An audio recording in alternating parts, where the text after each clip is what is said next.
What a beautiful house. My mom is going to love it. We're moving in next month.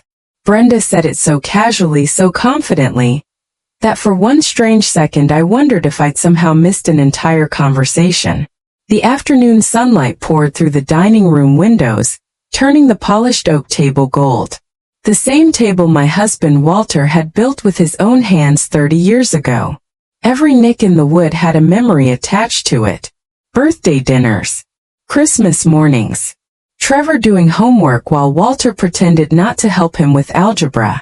And now my daughter-in-law was running her manicured nails across that table like she was inspecting property she'd already purchased. I sat quietly at the head of the table with my coffee cup resting between both hands. I'm Ranata Miller, 67 years old, widow for 6 years, mother of one son, grandmother of 2 beautiful children, and owner of this house. Brenda kept talking while her mother Lorraine wandered around the dining room examining the crown molding. The upstairs guest room gets the best morning light, Brenda said brightly. Mom would love waking up there. And the basement is basically its own apartment. Trevor and I could set up our office down there. Trevor sat beside her staring at his Black Forest cake, like it contained the secrets of the universe. He didn't say a word. That told me everything. The room suddenly felt smaller, heavy, crowded with entitlement. Brenda pulled a shiny measuring tape from her purse and stretched it toward the wall beside the china cabinet. We could probably fit Mom's sewing table right here, she continued. Not once did she ask. Not once did she pause. Not once did she remember whose house she was standing in. Lorraine nodded approvingly as if the matter had already been settled. I took a slow sip of coffee. Black. Always black. Walter used to joke that I drank coffee like a woman preparing for battle. Maybe he'd been right. I set the cup down carefully onto the saucer. Clink. That tiny sound somehow cut through Brenda's non-stop chatter. She looked up at me with that polished smile she used whenever she expected people to surrender gracefully. I looked directly into her eyes. No. Just one word. Soft. Calm. Final. The room went silent so fast it almost rang in my ears. Trevor finally lifted his head. Brenda blinked twice. Lorraine froze beside the china cabinet with one hand still touching the wood. Excuse me? Brenda asked with a brittle little laugh. I said no. I folded my napkin neatly beside my plate. You're assigning rooms in my house without even asking me first. Lorraine is not moving in here. Neither are you. Trevor immediately shifted in his chair. Mom, come on, he muttered. Brenda's only trying to help. There it was. The coward's answer. Not agreement. Not disagreement. Just enough weakness to avoid conflict. I turned toward him calmly. I don't need help living in my own home, Trevor. Brenda's smile thinned. This house is enormous, Ranata. It's too much for one person your age. Your age. People always slip that phrase into conversations when they wanted something from older women. I smiled faintly. I swim every morning, I said. I maintain the garden myself. I drive perfectly well. And last week I climbed onto my roof to clean the gutters because your husband forgot to come help me. Trevor winced. Lorraine suddenly became fascinated by the curtains. Brenda crossed her arms. We already broke the lease on Mom's apartment in Phoenix. Ah, there it was. The real reason. Not concern. Not family closeness. A plan. A fully arranged plan made without me. She arrives in 2 weeks, Brenda continued sharply. Where exactly do you expect her to go?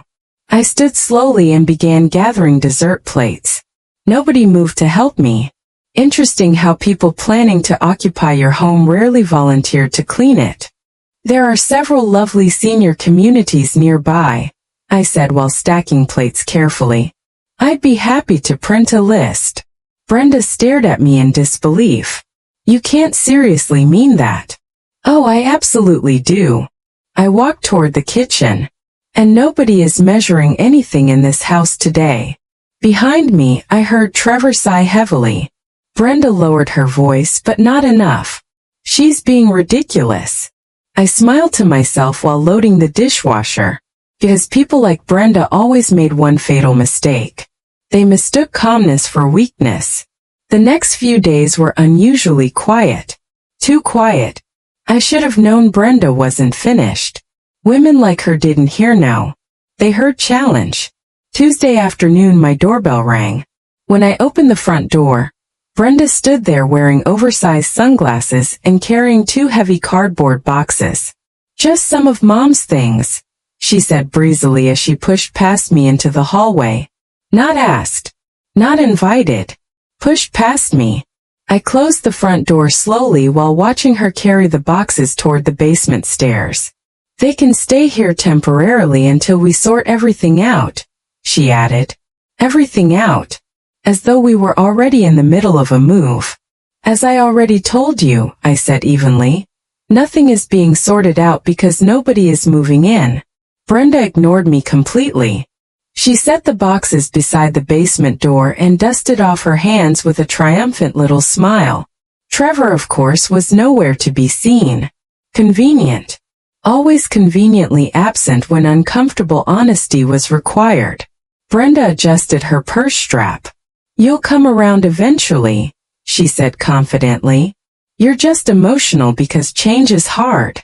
I almost laughed. Change wasn't hard.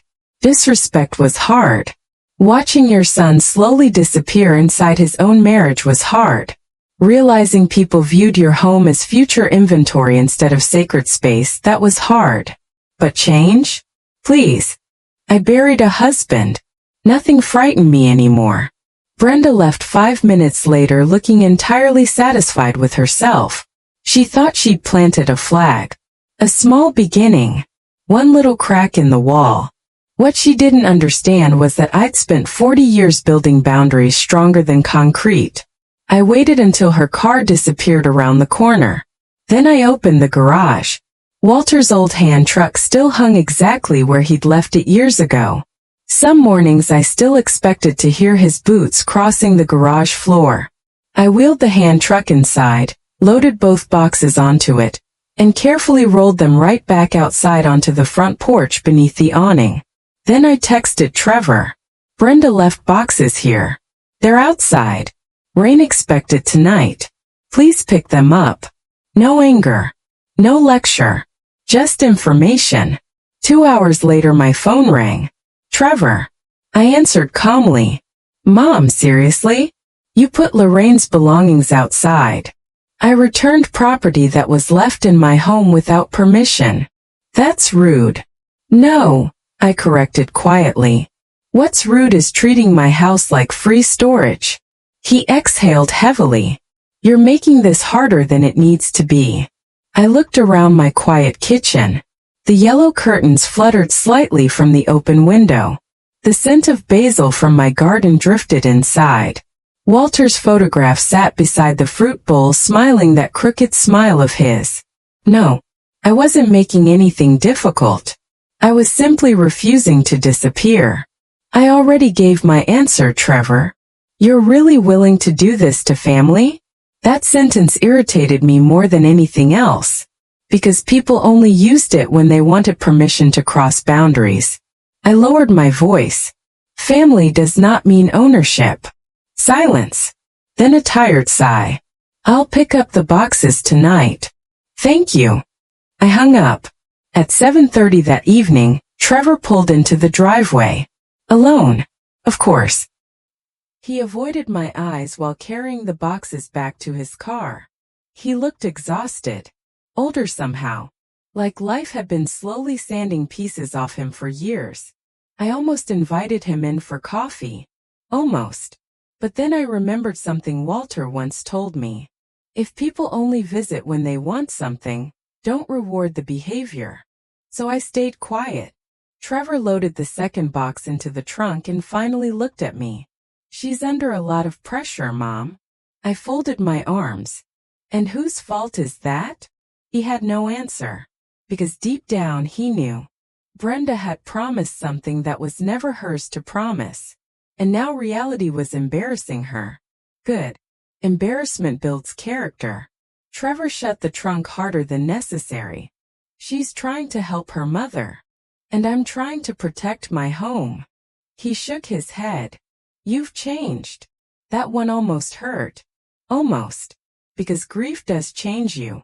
Age changes you. Loneliness changes you.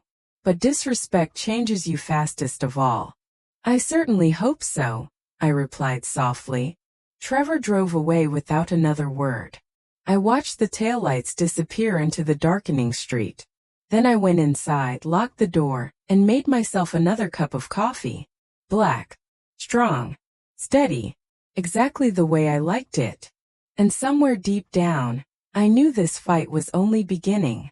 Because people who believe they're entitled to your life rarely walk away after the first no. Especially when they've already started counting your rooms like inheritance inventory.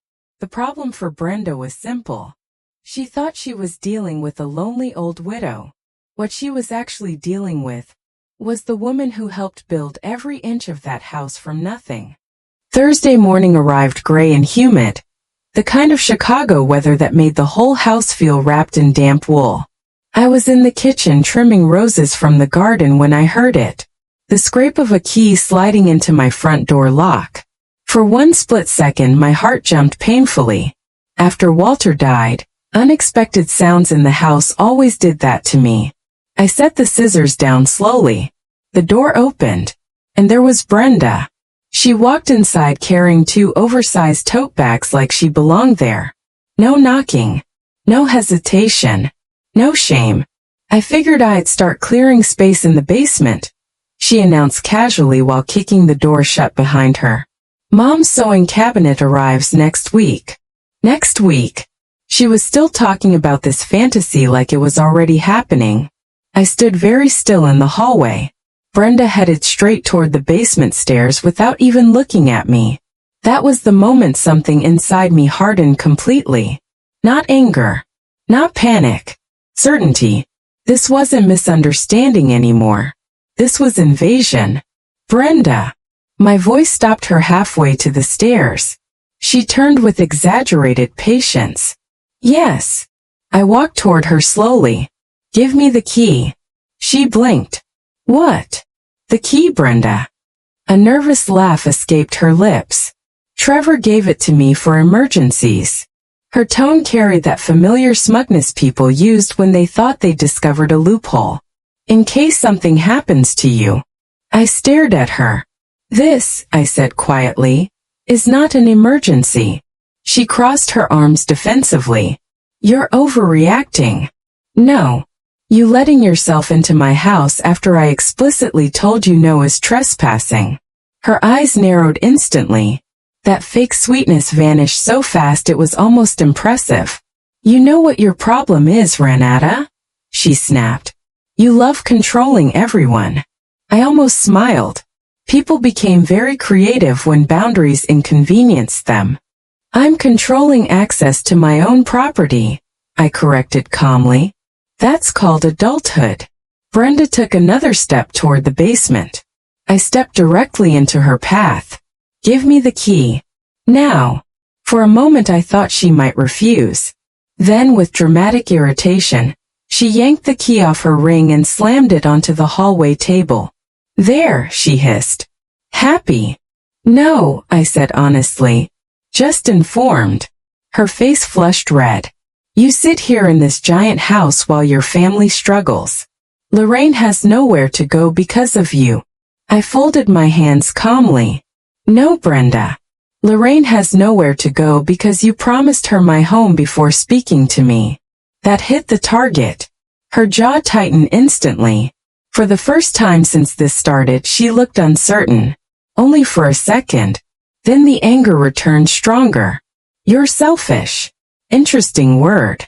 Women were called selfish whenever they stopped sacrificing themselves for everyone else. Men were called decisive. I opened the front door. You need to leave now. Brenda grabbed her bags furiously. You're going to regret this. No, I replied softly. You are. The door slammed so hard the hallway mirror rattled. I stood there listening to the fading roar of her car engine. Then I picked up the key from the table and stared at it for a long moment. One small piece of metal. That was all it took for someone to believe they owned access to your piece. I walked straight to the phone. An hour later, a locksmith named Miguel arrived carrying a black toolbox. Nice man. Probably mid-50s. Wedding ring. Kind eyes.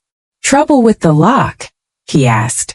Trouble with boundaries, I answered. He laughed politely, though I don't think he entirely understood. While he worked, I sat quietly in the living room listening to the metallic clicks and drilling sounds from the front door. Each sound felt oddly comforting, like reclaiming territory. Miguel finished in under 40 minutes. Brand new deadbolt, he said proudly. 3 keys. He handed them to me carefully.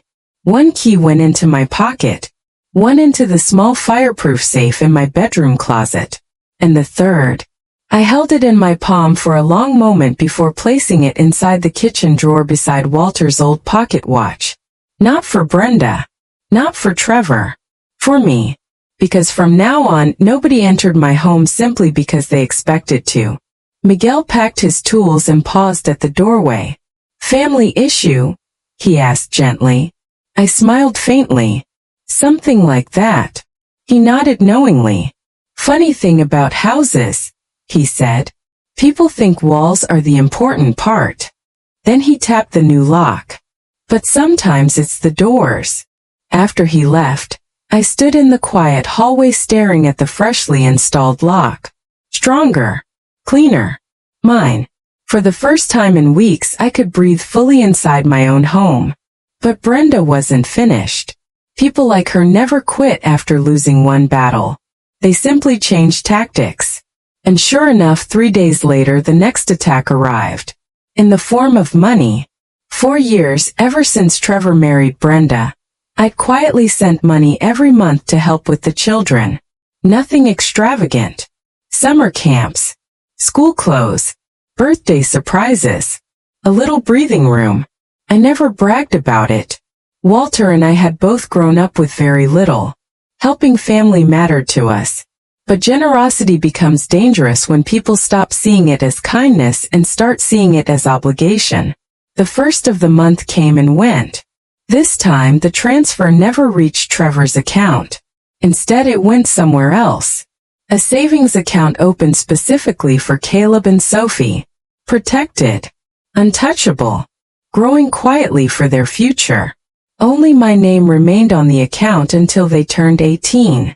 I made the change sitting in my bank manager's office while sunlight streamed across the desk. The young banker looked surprised. Are you sure you want to restructure the arrangement? Yes, I said calmly. Very sure. Because suddenly I understood something clearly. Brenda didn't just want my house. She wanted permanent access. Control disguised as family closeness.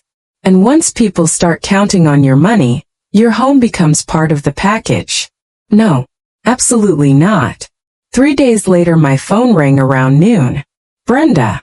I answered while watering herbs in the kitchen window. What happened to the kids' money? She demanded immediately. No hello. No courtesy. Interesting. The money is safe, I replied. It didn't go into our account. That's correct. Silence crackled on the line. Then came the sharp edge in her voice. We already paid deposits for summer camp. I trimmed a basil leaf thoughtfully. The funds are now in protected savings accounts for Caleb and Sophie's future. You had no right to do that. I almost laughed. The entitlement was breathtaking. It was my money, Brenda. But we need it now. There it was again. Need. Such a flexible little word. People used it constantly when discussing things that belonged to someone else. I leaned against the counter. If finances are difficult right now, perhaps you should reconsider supporting another adult. The silence that followed turned ice cold. You mean my mother? I mean anyone you cannot independently afford. Her breathing sharpened. You're punishing us. No, I corrected gently. I'm protecting myself. You can't just decide we don't deserve help anymore. That sentence told me everything. Deserve. Not appreciate. Not value. Deserve. I closed my eyes briefly. Walter would have hated this conversation. Not because I was wrong.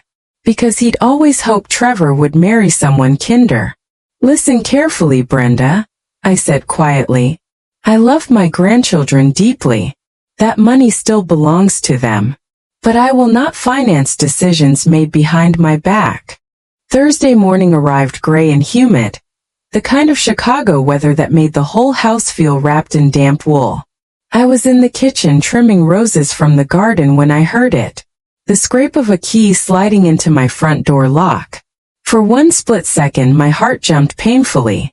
After Walter died, unexpected sounds in the house always did that to me. I set the scissors down slowly. The door opened, and there was Brenda. She walked inside carrying 2 oversized tote bags like she belonged there. No knocking. No hesitation. No shame. I figured I'd start clearing space in the basement, she announced casually while kicking the door shut behind her. Mom's sewing cabinet arrives next week. Next week. She was still talking about this fantasy like it was already happening. I stood very still in the hallway. Brenda headed straight toward the basement stairs without even looking at me. That was the moment something inside me hardened completely. Not anger. Not panic. Certainty. This wasn't misunderstanding anymore. This was invasion. Brenda. My voice stopped her halfway to the stairs. She turned with exaggerated patience. Yes. I walked toward her slowly. Give me the key. She blinked. What? The key, Brenda. A nervous laugh escaped her lips. Trevor gave it to me for emergencies. Her tone carried that familiar smugness people used when they thought they discovered a loophole. In case something happens to you. I stared at her. This, I said quietly, is not an emergency. She crossed her arms defensively. You're overreacting. No. You letting yourself into my house after I explicitly told you no is trespassing. Her eyes narrowed instantly. That fake sweetness vanished so fast it was almost impressive. You know what your problem is, Ranata? She snapped. You love controlling everyone. I almost smiled. People became very creative when boundaries inconvenienced them. I looked directly at him. Because women like Brenda don't take over all at once, Trevor. They do it inch by inch until suddenly you're living inside someone else's decisions. His silence told me he understood more than he wanted to admit. I softened slightly. You're my son. I love you. But this house is not community property. He stared into his coffee. Brenda thinks you hate her. That surprised me enough to laugh softly. Hate her? No. I looked around my kitchen. The curtains Walter picked. The old clock ticking steadily near the pantry. The tiny crack in the ceiling we never bothered fixing because Walter said imperfections made homes honest. I just finally realized she sees me as temporary. Trevor looked up sharply. That's not fair. Isn't it? He opened his mouth. Closed it. Looked away. Exactly. Because deep down he knew. The conversation ended quietly after that. No yelling. No dramatic exits. Just exhaustion. Trevor left an hour later carrying the weight of 2 worlds on his shoulders. And as I locked the front door behind him, one truth settled firmly in my chest. This fight was no longer really about a house. It was about whether I still had the right to exist fully inside my own life. And I intended to win. After my conversation with Trevor, the silence lasted almost 2 weeks. No surprise visits. No manipulative phone calls.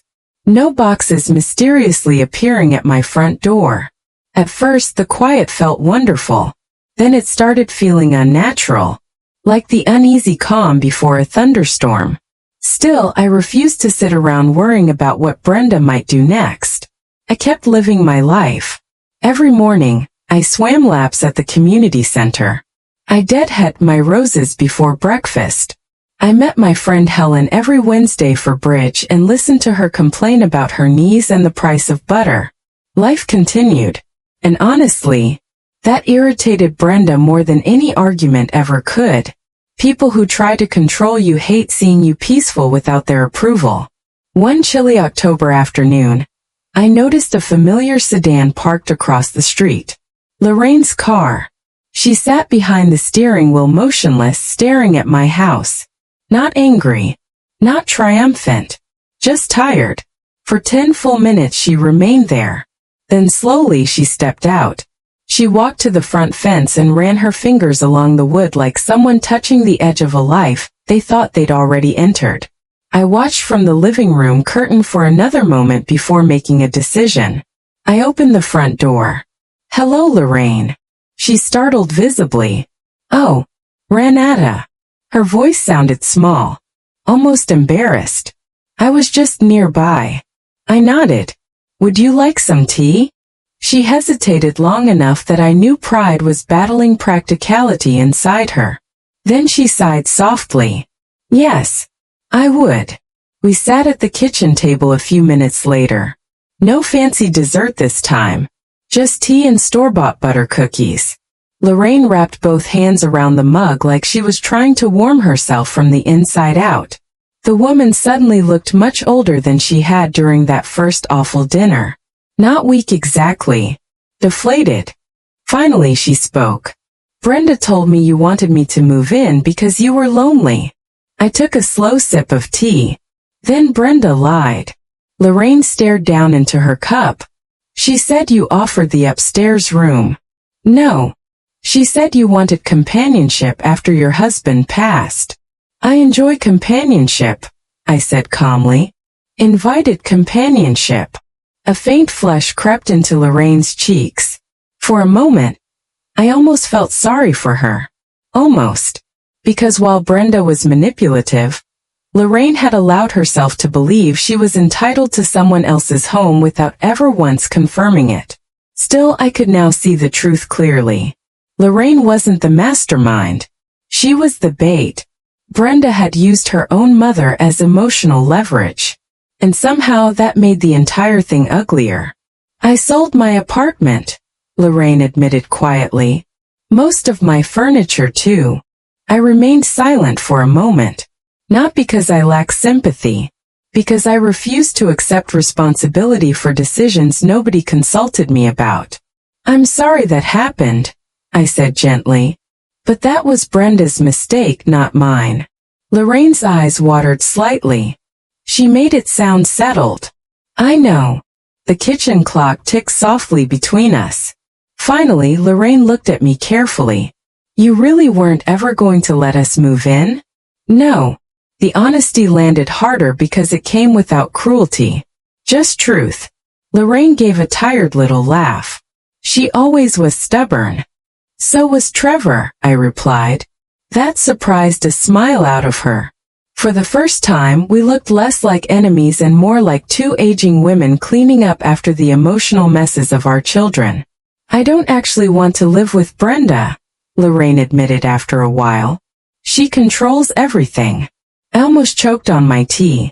"Well," I said dryly, "that certainly explains where she practices." Lorraine laughed unexpectedly.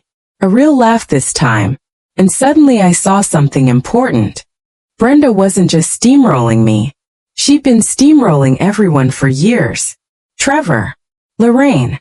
Possibly even herself. People like Brenda often confuse control with safety. If they controlled every detail, every room, every person, then maybe life couldn't disappoint them. But life always does. Eventually, I found a senior community near the park, I said carefully. It's actually quite lovely. Private apartments. Garden area. Book club. Lorraine nodded slowly. I visited yesterday. And, she sighed. I think I liked it. Good.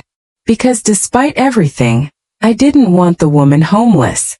I just didn't want her living in my basement, while her daughter reorganized my life upstairs.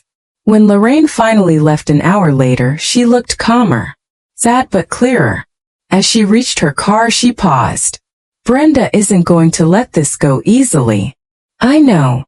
She thinks you owe Trevor the house eventually. I smiled faintly. Eventually is very different from immediately.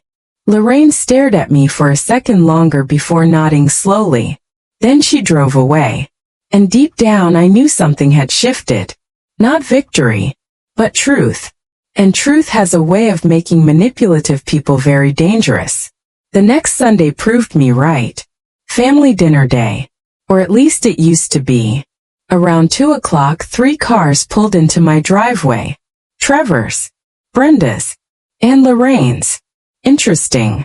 I opened the front door before they even reached it. Brenda marched up the walkway clutching a thick stack of papers. Trevor followed behind her looking tense. The children trailed silently beside them. Caleb waved awkwardly. Sophie avoided eye contact. Even the kids could feel the tension now. That broke my heart more than anything else. We need to talk, Brenda announced immediately.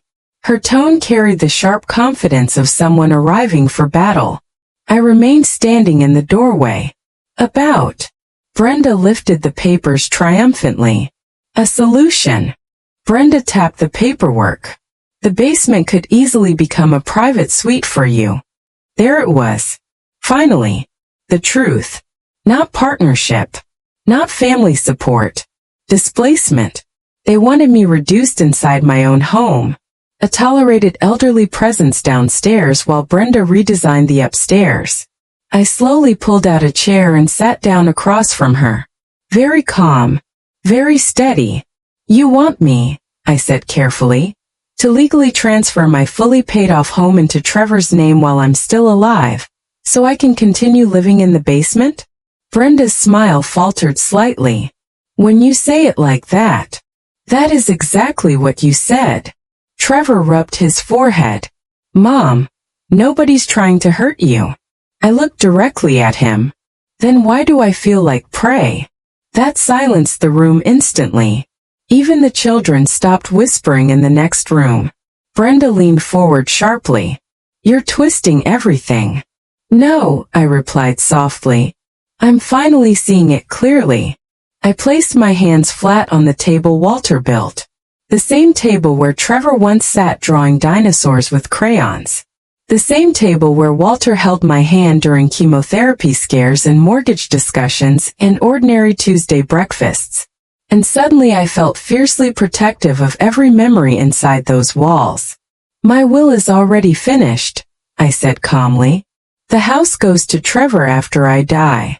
Brenda opened her mouth. I lifted one finger. After. Her expression hardened. You're being paranoid. No. I'm being precise. I looked directly at Trevor. If anyone ever tries to pressure me into surrendering control of this house again, I will donate it to a women's housing foundation before I die. That landed like dynamite. Brenda went pale instantly. Trevor stared at me in shock. Lorraine quietly closed her eyes like she'd been expecting exactly this. And honestly, I meant every word. Because the moment your own family starts treating your death like a future business opportunity, something sacred breaks. Brenda stood abruptly. You'd punish your own son over one disagreement? I remained seated. No. I'd protect myself from greed disguised as concern. Her face twisted with fury. This is unbelievable. No, Lorraine said quietly from the doorway. Everyone turned toward her. This is what happens when people stop listening to the word no. The silence afterward felt enormous. Brenda looked betrayed. Trevor looked exhausted. And Lorraine? Lorraine looked ashamed. Good. Someone should. I stood slowly. Lunch is over. Brenda grabbed the papers violently, shoving them back into her folder. Trevor lingered behind as the others moved toward the front door. Mom! I looked at him calmly. You threatened my peace for paperwork, Trevor. His eyes filled with regret. But regret arrives late far too often. I didn't think it would go this far. That, I said softly, was your first mistake. He left without another word. I locked the front door behind them and leaned against it for a long moment. My hands trembled slightly for the first time since this all began. Not from fear. From heartbreak. Because protecting yourself from strangers is easy. Protecting yourself from your own child? That costs something. I walked slowly back into the dining room. Sunlight still stretched across Walter's old oak table. Solid. Steady. Unmoved. Just like me. And for the first time in weeks I realized something important. I wasn't fighting to keep a house. I was fighting to keep myself from disappearing inside someone else's plans. After the disaster with the trust papers, the silence returned. But this time it felt different. Colder. Sharper. Like the quiet that follows after something breaks beyond repair. Weeks passed without a single phone call from Brenda. No texts. No surprise visits. Even Trevor disappeared. First, I told myself I didn't care. I kept busy. The roses needed trimming before winter. The gutters clogged again with leaves from the old oak tree.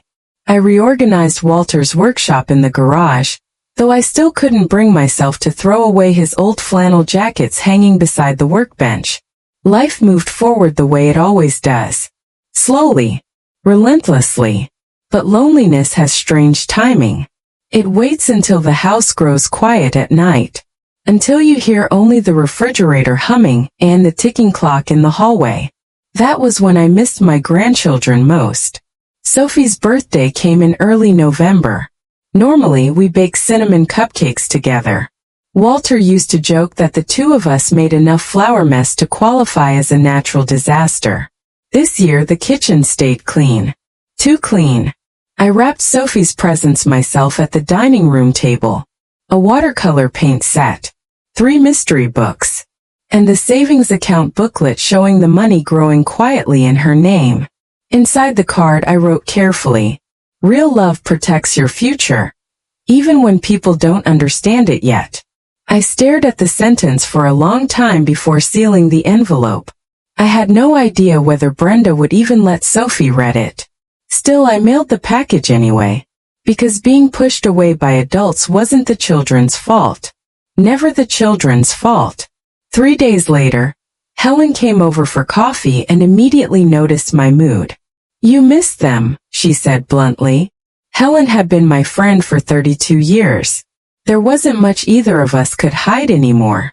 "I miss who they used to be," I admitted quietly.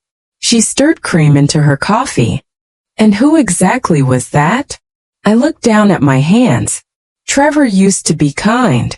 Helen snorted softly. "He's still kind. He's just weak." That stung because it was true. Weakness destroys families more quietly than cruelty ever does. Cruel people announce themselves. Weak people simply stand aside while damage happens. Helen leaned back in her chair. "You know Brenda thought you'd fold eventually, right?" "I know. She still does." That caught my attention. "What do you mean?" Helen shrugged. "My niece works with Brenda's cousin. Apparently Brenda keeps saying you're emotional and stubborn now because of your age." I laughed once. A short, humorless sound. Of course. When older women refuse to surrender control, people suddenly start diagnosing them with instability. "She thinks time's on her side," Helen continued. "She's waiting for you to get tired." I stared out the kitchen window at the backyard.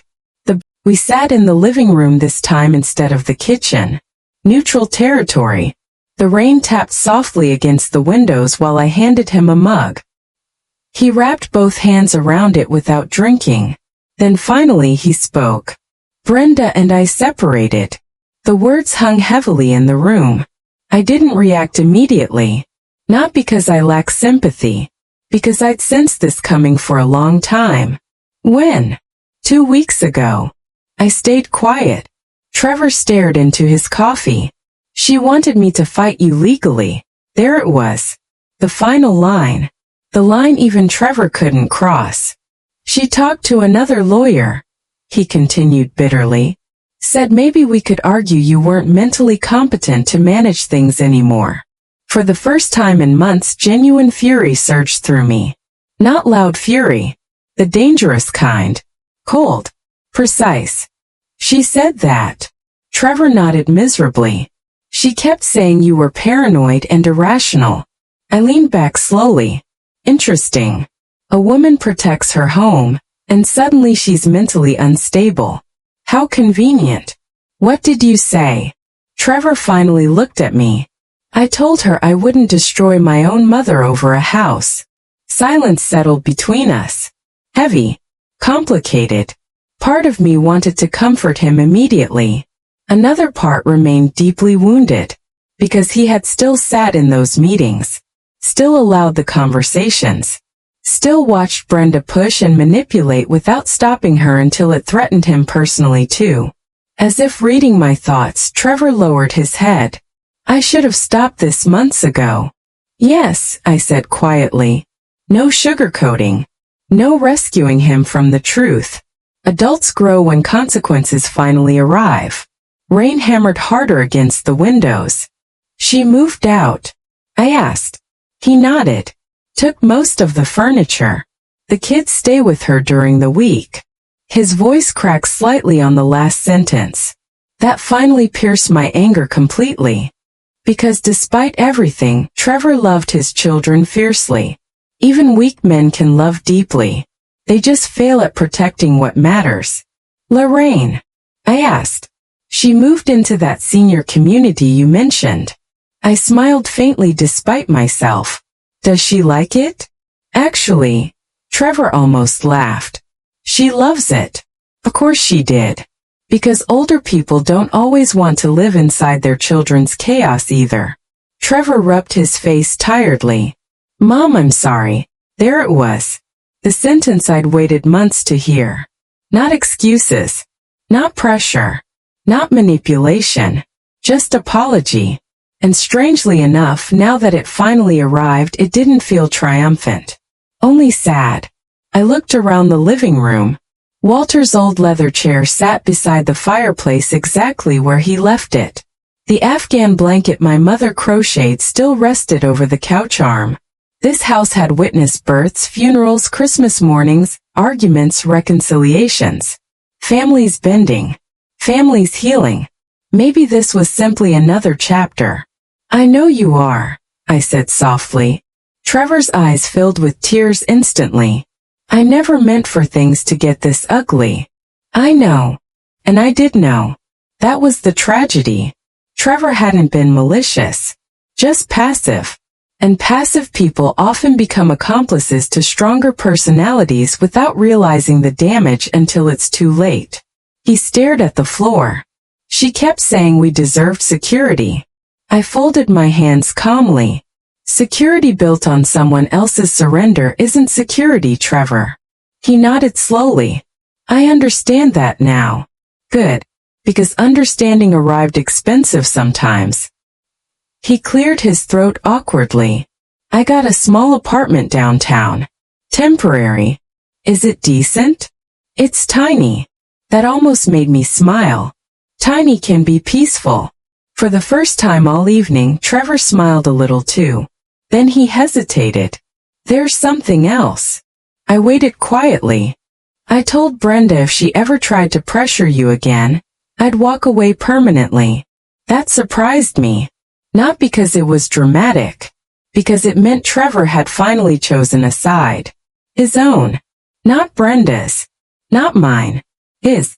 And maybe that was what adulthood truly looked like. Not obeying the loudest voice in the room, but learning to stand upright without borrowing someone else's spine. You should have done that earlier, I admitted. I know. We sat quietly for a while listening to the rain. Then Trevor looked around the house again. It still smells the same in here. Coffee and lemon polish? And Dad's woodshop. My throat tightened unexpectedly. Grief sneaks up on you years later in the strangest ways. He'd be furious about all this, Trevor whispered. No, I corrected gently. He'd be disappointed. Because Walter believed disappointment hurt longer than anger. And honestly, he was right. After another hour, Trevor stood awkwardly. I should go. It's pouring outside. I'll manage. I looked at him carefully for a moment. My son, 40 years old, exhausted, lonely, finally humbled by consequences. And despite everything, I still loved him more than words could explain. You can stay in the guest room tonight, I said quietly. Trevor blinked in surprise. Mom! Just tonight. No moving boxes. No measuring tape. A weak laugh escaped him. Fair enough. That night, after Trevor went upstairs, I sat alone in the living room with only the lamp glowing beside Walter's chair. The house felt different again. Not threatened. Not defensive. Healing. Slowly. Carefully. Like a bone resetting after a bad break. Outside, the rain finally stopped. And for the first time in nearly a year, I allowed myself to believe our family might survive this after all. Not unchanged. Some damage never fully disappears. But stronger. Honest. Real. Because sometimes love isn't proven by how much you sacrifice. Sometimes it's proven by the boundaries you refuse to surrender. And upstairs, my son was sleeping under my roof again. Not because he claimed ownership of the house, but because finally he remembered how to ask. Winter passed quietly after Trevor stayed that first night. One night turned into three. Three turned into a week. Not because he tried to take over. Not because he expected it. But because for the first time in years, my son looked genuinely exhausted by life instead of simply irritated by inconvenience. And there's a difference. A big one. Trevor kept mostly to himself at first. He left early for work. Cooked his own meals. Even bought groceries without being asked. One morning I nearly fainted when I found him cleaning the kitchen counters voluntarily. Walter would have framed the moment like a national holiday. Still I stayed cautious. Love does not erase memory. And forgiveness without changed behavior is just permission. But slowly something shifted between us. Not overnight. Trust never returns dramatically. It rebuilds quietly in ordinary moments. Like when Trevor fixed the loose railing on the back porch without announcing it. Or when he started sitting with me during evening coffee instead of staring at his phone. Or when he finally began speaking honestly. Really honestly. One snowy evening in January, we sat in the living room while wind rattled the windows. Trevor stared into the fireplace for a long time before speaking. I knew Brenda was pushy, he admitted quietly. But I didn't realize how much I'd stopped thinking for myself. I turned a page in my book calmly. That happened slowly. She made everything sound reasonable. Most controlling people do. He sighed heavily. I kept telling myself keeping the peace was easier. I looked up then. And how peaceful did your life become? That answer sat heavily between us. Because avoiding conflict rarely creates peace. It usually creates resentment with better manners. Trevor rubbed his hands together nervously. I think Dad would be ashamed of me. No. He looked surprised. Disappointed sometimes, I said gently. But not ashamed. Walter understood weakness better than most people. He'd grown up with a father who bulldozed everyone in the family. Walter once told me the hardest thing for gentle people was realizing kindness and surrender weren't the same thing. Trevor stared into the fire quietly. I should have protected you. The honesty in his voice nearly broke my heart. But I answered truthfully. Yes, you should have. Because pretending otherwise would only comfort him temporarily instead of helping him grow. He nodded slowly. And strangely enough, after that conversation, things became easier between us. No pretending. No dancing around uncomfortable truths. Just honesty. The kind families should have had from the beginning. By spring, Trevor moved into a small apartment closer to downtown Chicago. Tiny kitchen. Bad parking. Ridiculously expensive rent. He loved it. Not because it was luxurious. Because it was his. The children started visiting the house again every other weekend. The first time Caleb walked through the front door after months away, he froze dramatically and sniffed the air. "Grandma's house still smells the same." I laughed. "And what exactly does Grandma's house smell like?" "Coffee and pancakes." Reasonable answer. Sophie hugged me so hard I nearly dropped the bowl of cookie dough in my hands. Children forgive much faster than adults. Maybe that's wisdom. Or maybe it's simply love without ego attached to it yet. Either way, I was grateful. Brenda remained polite but distant. Communication happened mostly through short texts about pickup times and school schedules. No warmth. No cruelty either. Just distance.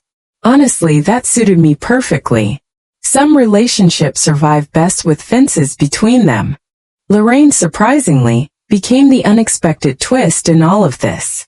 3 months after moving into the senior community, she invited me for lunch there. I almost declined. Then curiosity won. The place turned out to be lovely. Bright apartments. A greenhouse. A noisy card room full of fiercely competitive women in orthopedic shoes. Frankly, it looked more fun than half the neighborhoods I knew. Lorraine walked me through the courtyard proudly. "I joined a watercolor class," she announced. I stared at her. "You hate painting." "I know," she said cheerfully. "Turns out I just hated being told what to do." That made me laugh so hard tea nearly came out of my nose. Funny how freedom changes people at any age. We ended up becoming something unexpected. Not close friends exactly, but allies. 2 older women who'd survived being treated like supporting characters inside other people's plans. One afternoon over coffee, Lorraine shook her head thoughtfully. "You know what Brenda's real problem was?" "What?" "She thought ownership and love were the same thing." That sentence stayed with me for days. 'Cause she was right. Brenda believed controlling people meant securing them. Controlling houses meant stability. Controlling outcomes meant safety. But love forced by pressure eventually rots into resentment. Always. One warm fall afternoon, almost a full year after that first terrible dinner conversation, I sat on the backyard bench Walter built decades ago. Leaves drifted lazily from the old oak tree overhead. Gold, red, orange. Chicago autumn at its best. Caleb and Sophie raced across the yard laughing while Trevor flipped hamburgers near the grill. Real laughter this time. Not forced family performance. Not strained politeness. Just peace. Trevor looked healthier now. Lighter somehow. Like a man who'd finally stopped apologizing for existing. "Burgers in 5 minutes," he shouted. Sophie collapsed dramatically beside me on the bench. "Grandma," she asked seriously, "why do you have so many locks on your doors?" I smiled slowly. Children notice everything. So only the people who are truly invited can come inside. She considered that carefully, then nodded like I'd revealed ancient wisdom. Kids understand boundaries more naturally than adults sometimes. Caleb ran past us holding a football. "Grandma cheats at cards," he announced randomly. "I do not cheat," I protested. "You absolutely do," Trevor called from the grill. "Traitor." The yard filled with laughter. And suddenly, unexpectedly, I felt Walter's absence and presence at the same time. Strange thing about grief. It never fully leaves. You simply learn how to carry it without collapsing. I looked toward the house. My house. The same white siding. Same porch swing. Same kitchen curtains. But somehow it felt different now. Not because the walls changed. Because I had changed. For too long after Walter died, I worried about becoming invisible. Older women learn quickly how society works. People start speaking over you. Around you. For you. As if age quietly removes ownership of your own life. Especially if you're widowed. Especially if you live alone. People begin treating your independence like a temporary condition instead of a permanent right. Brenda simply said the quiet part out loud. She saw my home as future property. My money as family resources, My life is transitional space waiting for younger people to reorganize it. And the terrifying thing? If I hadn't stood firm immediately, she probably would have succeeded. Not all at once. Slowly. One box. One key. One compromise at a time. That's how people lose themselves. Not through dramatic collapse. Through gradual surrender. Trevor carried plates toward the patio table. Mom. Yes. You okay? I realized I'd gone quiet. I smiled softly. I'm better than okay. And I meant it. Because somewhere along the way I stopped being afraid of disappointing people. That changes everything. Dinner stretched long into the evening. The kids argued about marshmallows. Trevor burned half the burgers. I pretended not to notice. And as twilight settled across the backyard, peace wrapped itself around the house again. Not perfect peace. Real peace. The kind built from honesty instead of avoidance. Later that night, after everyone left, I walked slowly through the quiet rooms, turning off lights. The living room lamp. The kitchen chandelier. The hallway sconces. I paused beside the front door. The heavy lock clicked firmly beneath my hand. Strong. Secure. Mine. Then I climbed the stairs and stopped halfway like I sometimes still did. From there I could see almost the entire house. Walter's photographs. The dining room table. The glow of moonlight across the hardwood floors. 40 years of life inside these walls. And suddenly I understood something important. The house had never truly been the point. Not really. The point was dignity. The right to remain fully human no matter your age. The right to say no without apology. The right to exist without becoming someone else's convenience. I'm Ranata Miller. I'm 68 years old now. I still drink my coffee black. I still sleep on the left side of the bed. Even though the right side has stayed empty too long. I still miss my husband every single day. But every morning when sunlight pours through my windows, I remember something Brenda never understood. A woman does not become powerless simply because she grows older. Sometimes she becomes dangerous. Because by that age she finally knows exactly what matters. And exactly what she refuses to surrender. The loudest person in the room doesn't always win. Sometimes the strongest person is simply the one brave enough to say no.